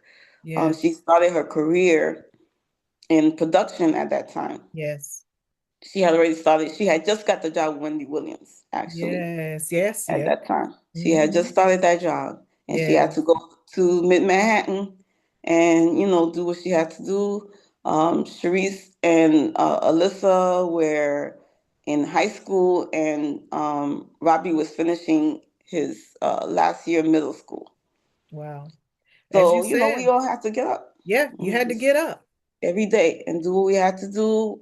We come home after work and school and, have dinner together and talk about our day and, Mm-hmm. push forward, just push forward, find the strength. Yes, And we all started going to therapy too. So the yes, fact that we were going to therapy and we were learning how to navigate life the way it was, the new life without yes, Rob, and just learning how to get through it every single day. yes. Identifying therapy helps you to identify the issues, Mm-hmm. identify the anger, the source of the feelings and the emotions that you're having. Yes, You know, yes, it gives you a vocabulary in being yes, able to handle these feelings and these emotions. And having the vocabulary and being able to identify what you're feeling and how it makes you feel and what you are dealing with yes. is really the key, to be able to take care of your emotions and your feelings. Because when we don't have the words and um, we don't have a way of identifying what's bothering us, that's when we just start to bottle up a lot of things, and Mm. that eats you up, It you does. know, And it and certainly it gives, can. it makes it very difficult. So just learning the coping mechanisms that I learned, like, when you're feeling a certain kind of way, like if you're feeling depressed, you find a way to get out of that funk. Mm-hmm. Um, do some breathing exercises, meditation, Mm-hmm. take a walk. Yes, If you're not talking to your therapist, find someone that you could talk to and express what you're feeling, because you might not be the only one that has feelings like that. that's And when right. you share these feelings and you find that common ground and you learn from that person how they cope with it, and I share with you what I do to cope with it. It helps us to be, better and stronger to deal with things. Hmm. Mhm. Yes, I can agree because it sounds like even as you said, you guys would go about your daily lives and doing the daily tasks that you had to, you to work, um, uh, Jasmine to work, and then, the other ones to school. And you would meet up at the end of the day. So you all had community, you had Mhm. camaraderie, you fellowship together. And so I think that's one of the critical things and I Mhm. think probably helped you all get through it as well as the therapy. And you talked about your day and you all had each other and Mhm. you utilize the strength you guys, from each other. And so community certainly is what keeps jumping out to me, Mhm. not isolating yourselves, Yeah. you know. That sounds like what how you guys were successful in navigating the period of time that he was missing and then being able to ultimately find closure once he was found and you all were able to lay him to rest. um, Mhm. but it sounds like building community and continuing to cope together was one of the major strengths and Yes. strategies that you Yes. all used. Mhm. Wow, excellent, excellent. Reflection 3, coping with becoming a widow and a single parent. You stated that you were not prepared to become a widow at 50 or to become a single parent of 4 children.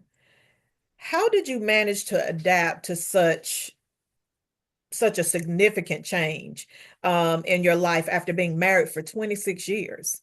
I know Yeah.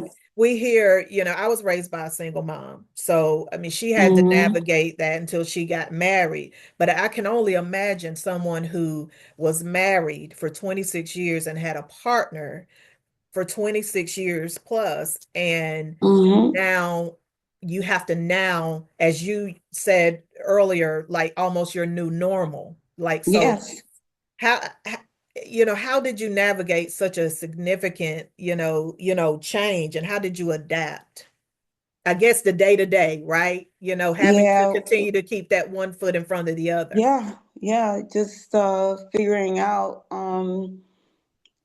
where I was, how I was feeling, and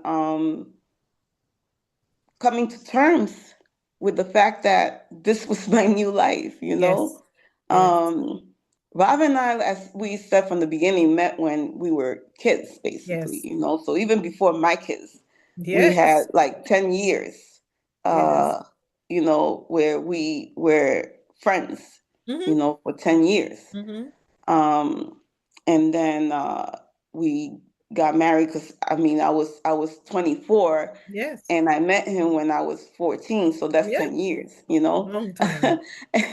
And so it was really like 36 years that I had known Wow, him. wow, wow. So that was a big loss. It was really, really a big loss for me, and still is to this day. Sure it is. Um, because Sure. there are days. I've moved on in many ways, but that they say that in life, and I believe this, you might be able to like meet your true love, Yeah, and then also uh, someone that you can actually consider as your significant other, yes, you know, yes, and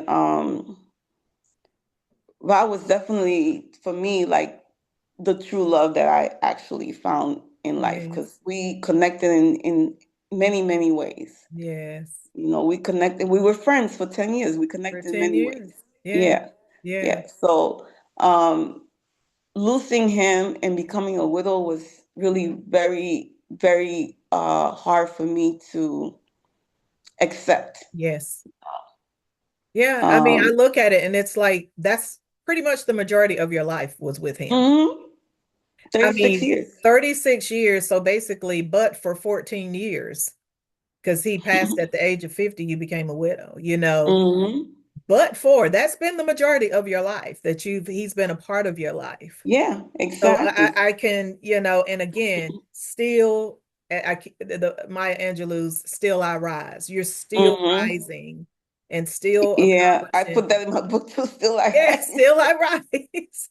Thanks for You saying are that. still standing up every Hmm. day. Hmm. You're still waking up So, and doing the things that you want.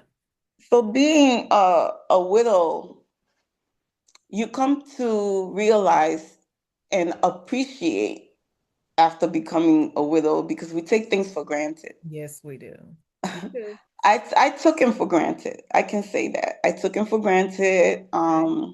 I took him for granted so much that um, I didn't even learn how to drive because he would always pick me up and take me wherever I wanted He to was he go chauffeured you around. He took care of you in all that of the way. Yeah. time, you know. So he was like, "Oh, you don't, I'm gonna take you. Don't worry about it. I'll take you. I'll pick you up or whatever, you know." So I Yeah. got used to that. So I never really cared to learn how to drive, you know. Yeah.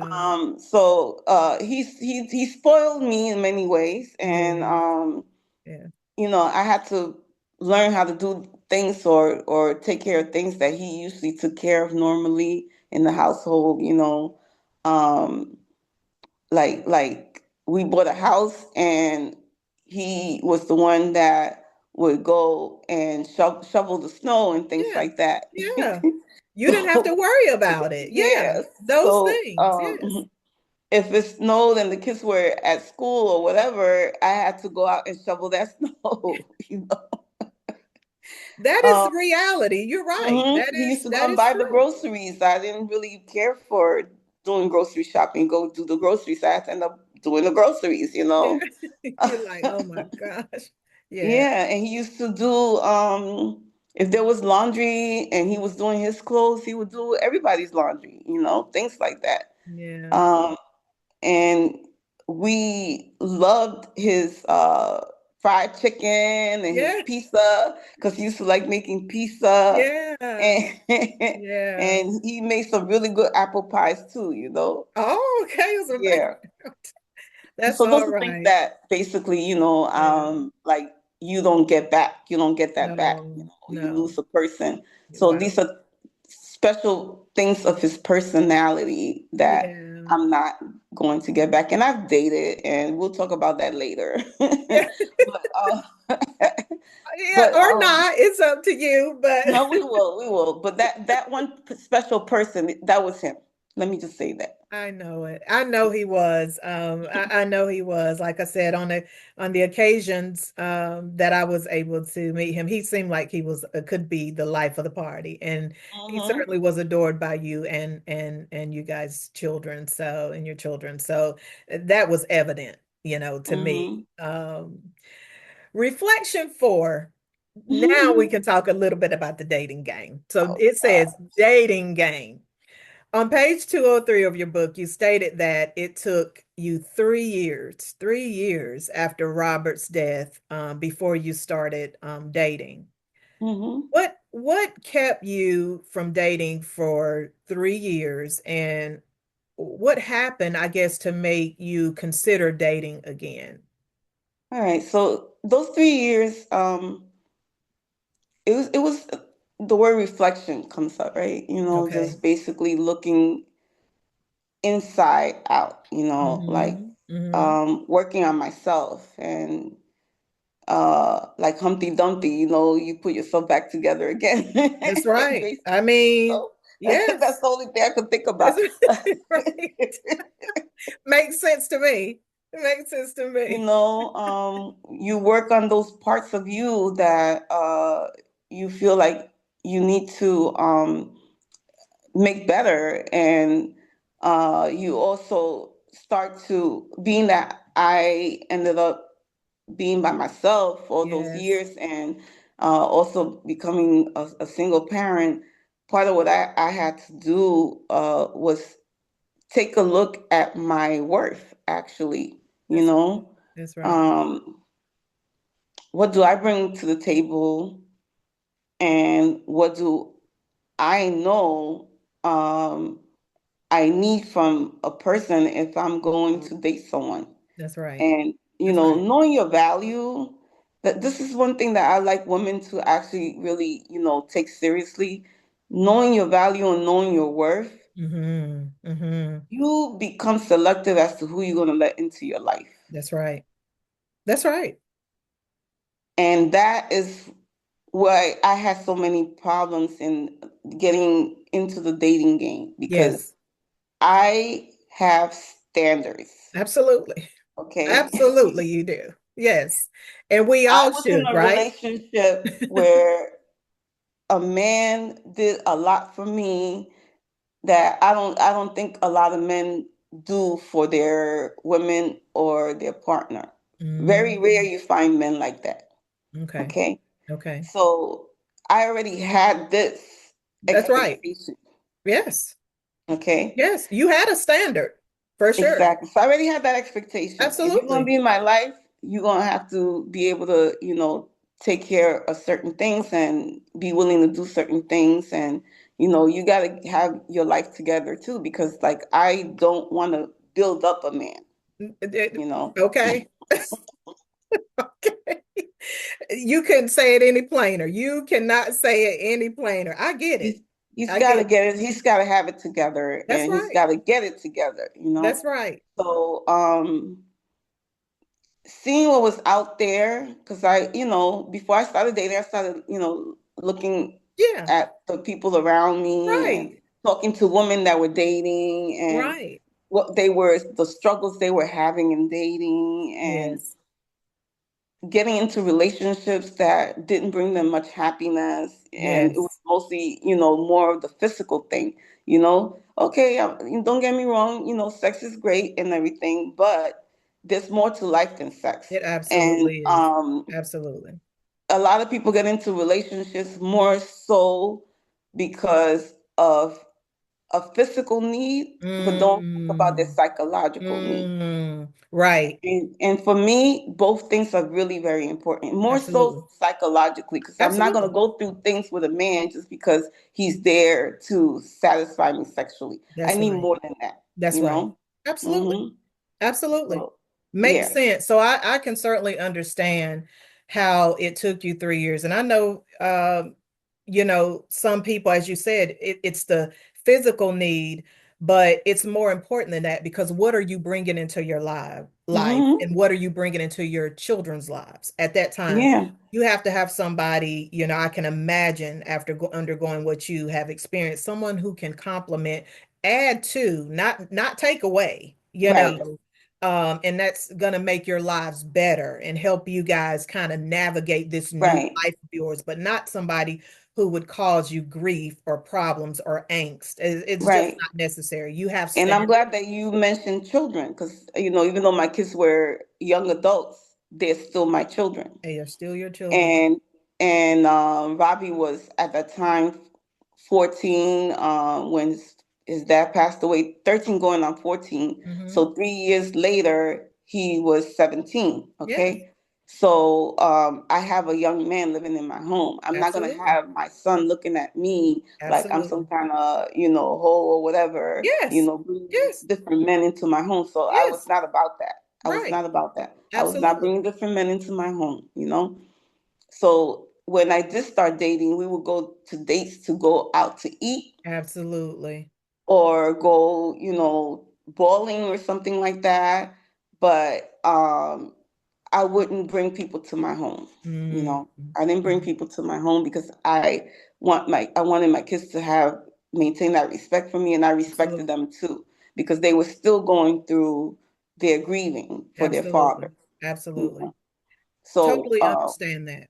yes, Totally but understand that. but once I did meet someone who I felt like I wanted to give it a chance, and I dated that person for a year and a half. I did introduce him to my kids, and I allowed him to come and visit, but I didn't have him spending nights because I have young daughters, and I don't want my Absolutely. daughters to feel like they're gonna be able to have men come and spend the night too. So I set the example. Absolutely. Yeah. Absolutely. Great So you advice. when you have children, you have to think about what you're doing when you're dating. You can't just do whatever you want to do, I agree. So yeah, so I agree. took that into, account that, I had to maintain a certain decorum at home too because I had children. Absolutely. Hmm. Absolutely. As you said, you essentially are saying, I want to model certain behaviors so that my Hmm. children will follow. Um, Hmm. and I think it's critical because there are a lot of single mothers, and of course, life happens and you want to date, and again, for many reasons, whatever that reason might be, but you want to set standards within your household, especially if you're raising young children, Hmm. um, to make sure that you are setting and presenting an image and a standard that you want your children to follow. So that's major respect. I get that Hmm. wholeheartedly. We're Yeah, getting and then close. one more thing, and then Yes. when I started dating, I noticed that the dating situation was way different from what it was when I was Oh, younger. Because now yes. mostly everybody does online dating, Yes. Yes. and I got into the online dating after I dated this guy for a year and a half and we broke up. I got into the online dating and I didn't really care for that experience because I noticed that people put on a facade. They hide behind the screen, Mm-hmm. basically. Mm-hmm. Mm-hmm. And you really don't know what you're going to get. You know, That's scary for me. I can't even you imagine. don't, you really don't know what you're going to get. I And know. there were some Yeah. characters and, like I said, okay, this is not for me. Mm. So now I'm in a mental state of like, if God wants me to meet someone, then we're going to find each other because That's I'm right. not looking for a Not man. looking. You know what I'm Okay. saying? Got you. We're going to find Got each you. other. Got So you. if that happens, then, I'm willing to get back to dating and I'm willing to, you know, get to meet someone and then we'll figure it out from there. But I'm not desperate to get out there and get online to meet That's people because, right. oh my That's God, that's right. scary. Yeah. I, again, in these times, I can't even imagine. I mean, whew. So, reflection number 5, and this is our final reflection: self-care, focusing Hmm. on being healthy mentally, emotionally, physically, and spiritually. What tools have you used or currently use to attain this level of self-care? As a woman, I didn't learn from my mom Mm, how to take care of myself first before taking care of others. okay. Okay. Okay. So in therapy, I learned the importance of self care. Mhm. That's how I started to learn about the fact that it's important to take time out for yourself. It's Mhm. important to, meditate. And we usually, as mothers, also think about our kids' uh, health and taking Mhm. them to the doctor, making sure they have their shots and Mhm. go to their appointments and all of that. Mhm. But we don't really think about going to the doctor a lot of times until we have some pain or something that's bothering us. That's when we go to Yeah. the doctor. We're not. Mhm. I don't know about all women, but I didn't always make sure that I went for my checkup and things like that Mhm. when I was raising my kids. Mhm. But after going to therapy, I started paying more attention to that. Started paying more attention to the fact that if I'm gonna take care of somebody, I gotta take care of myself So first, first. That's right. you know. That's right. And I like I that. learned that I had to make sure that I'm okay. My husband, we didn't talk about what was it that his health issues were, and he had a heart attack when he was 43, and then he had another one at 45, and then he Mm. had the fatal one, you know, that killed him. Yeah. And there's other circumstances where actually, where he ended up where he was at, Hmm. um, and then went missing.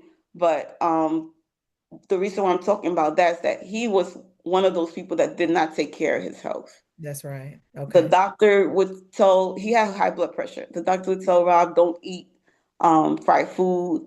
And right after he saw the doctor, he'd come home and make himself some fried chicken. Yeah, like many Okay. others do. Yeah, that's true. All right. So I started paying attention to nutrition. Yes.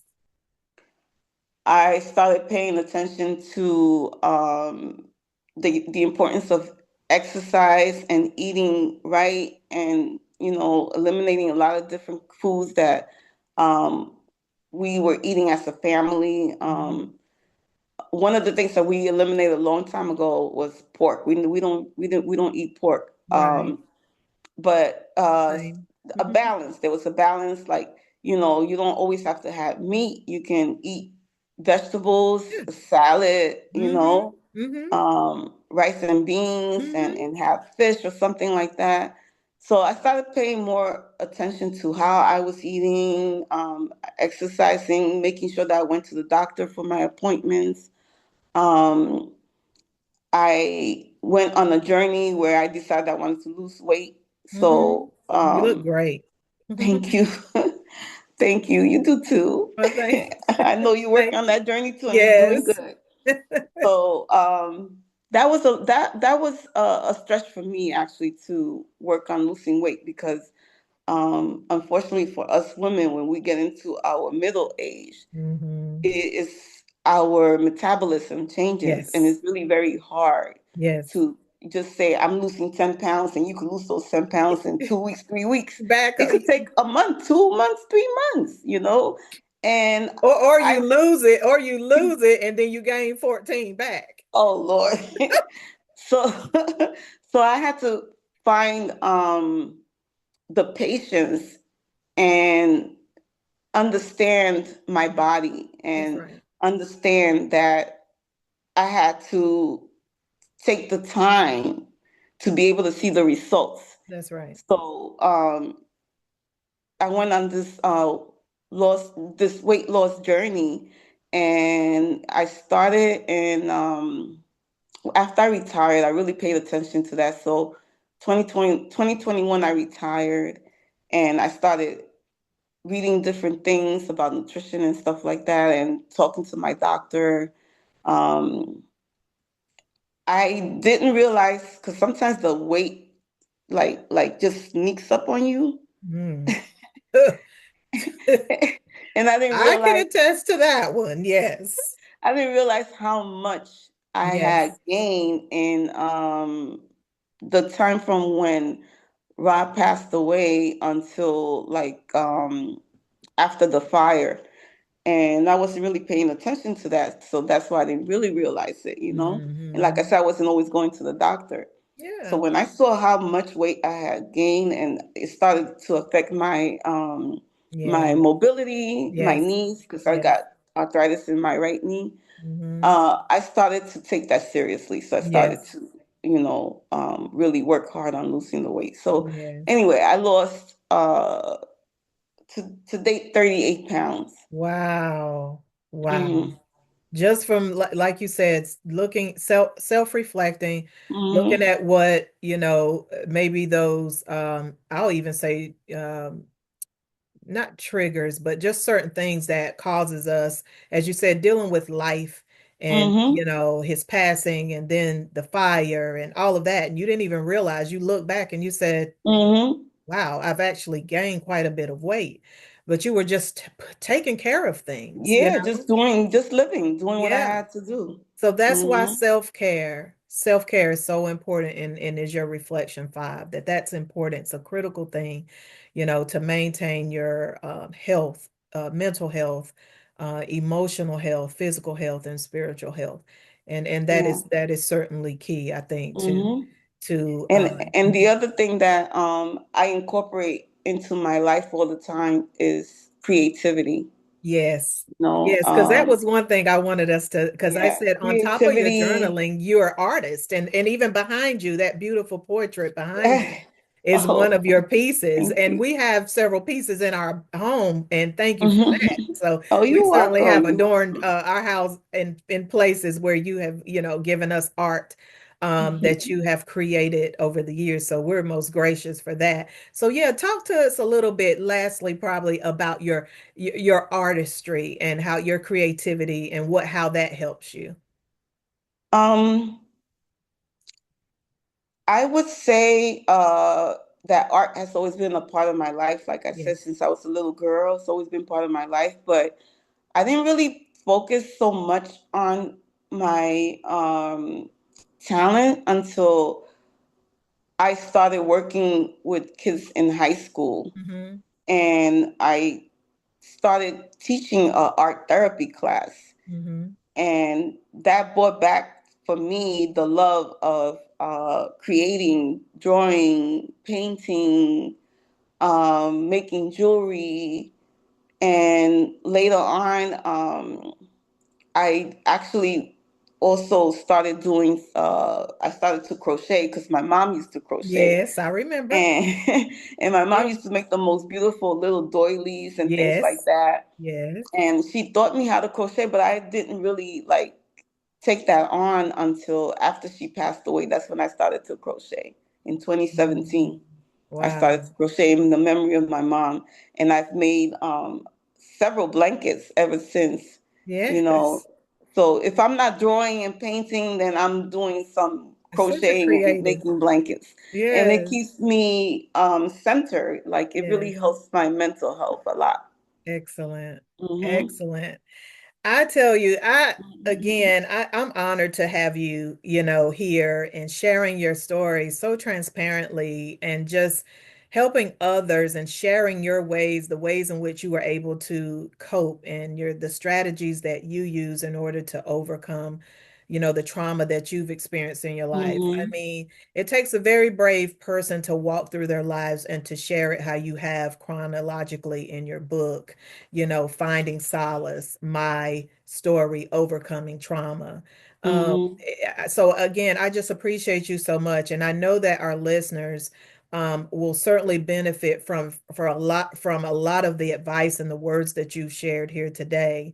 I want to give you one more time, and I want you to be able to hold up your book, Finding Okay. Solace, My Story, Overcoming Trauma by So Inez this is Ramos. available on Amazon. Yes, it's So available on Amazon today. yeah, yeah. So if you guys are interested in reading it, you could purchase it from Amazon. Thank Thank you. you. Thank Thank you. you. Thank you so much. Again, it's a Mhm. pleasure. And, to our thinkers, you know, Inez has shared a lot of things today. She shared with us tragedy. She's also shared triumph. She shared ways in which she was able to overcome these things and what she's currently doing to continue this journey, this new normal part of her life. And we're so grateful for that. And the one thing I hope that you've taken away from here in this conversation with Inez is that, as she said in her own words, tragedy, may come essentially, but it doesn't have to take the life out of you. You have to Mhm. find ways to still cope and live. And she certainly has shared many, many ways through the reflections, 1 through 5 of her book, as well as many others that she's used to help her adapt to her new normal. So I hope that every bit of the words that she shared has resonated with you today, and hopefully it has helped you in your life and in your walk with life, whether it's a tragedy similar to hers or your own personal experiences that you're having. So with Mhm. that, Inez, again, I thank you and I appreciate you for coming on Thinking with Tay. I'm honored. My sister, I love you. I And thank love you you so too, much. Tay. Thank you Thank you so so much much. for the opportunity. Um, Absolutely. I was happy to be able to share, although I must say I was a little nervous about it because I didn't know if I was Great. going to cry, I know. because the emotions are still raw at times. Yes. But like you said, I've learned how to take a tragedy and turn it into triumph, Triumph. and Yeah. deal with life the way that it is now. And um, faith also helps a lot. Just being able to believe in God and know that Mhm. God has your back, Yes, and that God, takes care of us. that's right. I'll say He's taking really good care of me and my children, and Yeah. help us get to where we are now. Yes. Thank you so much. Thank you. Thank you so much. Much appreciated. Thank you. And you have a wonderful day. Thank you so much. And You we're going to talk too. again real soon. We know that. Okay.